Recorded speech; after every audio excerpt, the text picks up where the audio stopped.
A very warm afternoon to all my dear kids. Well, students, today in this session, we shall deal with the topic that is quality of population. Well, my dear students, first of all, I would like to tell you that use your headphones, okay, for a better sound quality and listen to the video very carefully, okay. And if you wish to jot down some important points, you can jot it down in your rough, in a fair copy. Well, you all know that population of a nation can be its asset rather than liability. It totally depends on the country to country, totally depend on a region to region. Okay, and you cannot just speculate that yet every time it would be asset or it would be whether it would be liability. Well, we as if now we also dealt with the human capital resources, human capital formation. We have also dealt with economic activities. It has two types of activities, market and non-market activities. Then we have non-economic activities. After this, the most important part of this chapter, that is quality of population. See, the main thing is that we need to take care that our population would be qualitative, okay, instead of quantitative. The quality of population depends upon the literacy rate, its life expectancy, and its skills formation acquired by the people of the country. Fine. So here we go with the detailed discussion.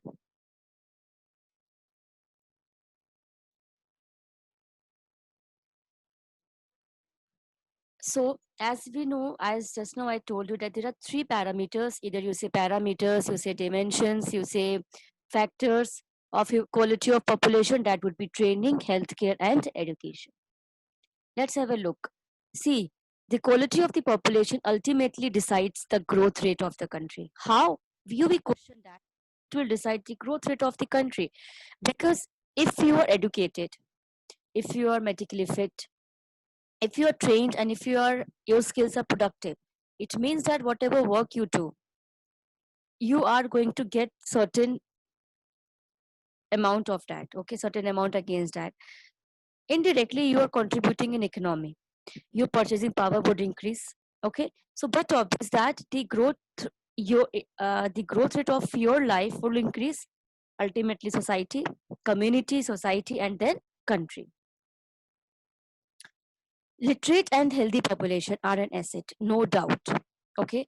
For an example, if I'm saying literate, if you are a literate person, okay, they are an asset, whatever the situation would be, whether it is recession or you can say whether it is any kind of like you cannot do, but still you can manage because you are educated, so you can manage your earnings. Healthy, if you're unhealthy, then after doing 4 or 5 hours of working, you would be tired and you cannot be more productive. If you're healthy, then you would be more productive. So if you see about the outline of the main idea is what, that education is the most important component of human resource development. Fine. It contributes where? Towards the growth of the society, enhances the national income. It also enhances the national income, cultural richness, and increases efficiency of the governance. Okay.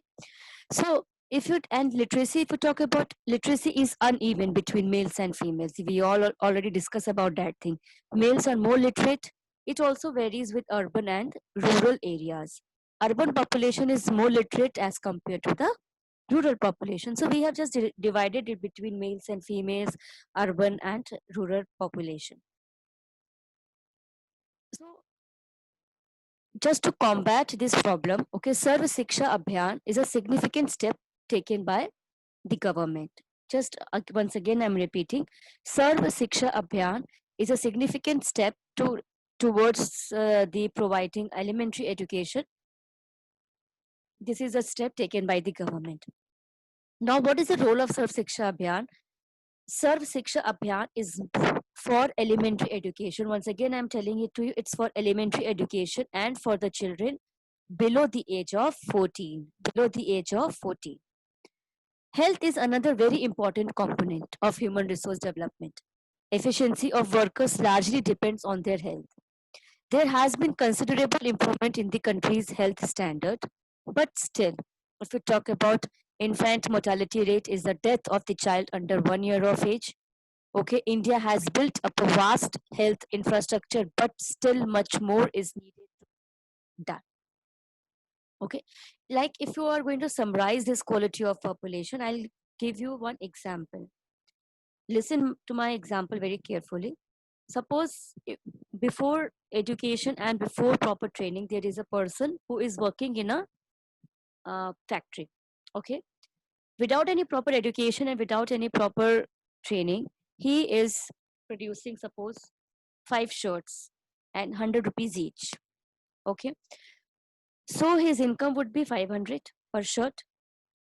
But after being trained into it, skilled into it, he would be able to produce 10 shirts. And so his income would be just double.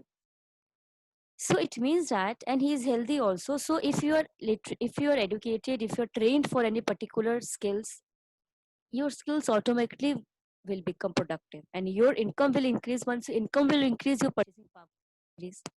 Once your purchasing power will increase, it means that you are contributing more towards the society, community, and overall, if you see it, towards the country. Okay.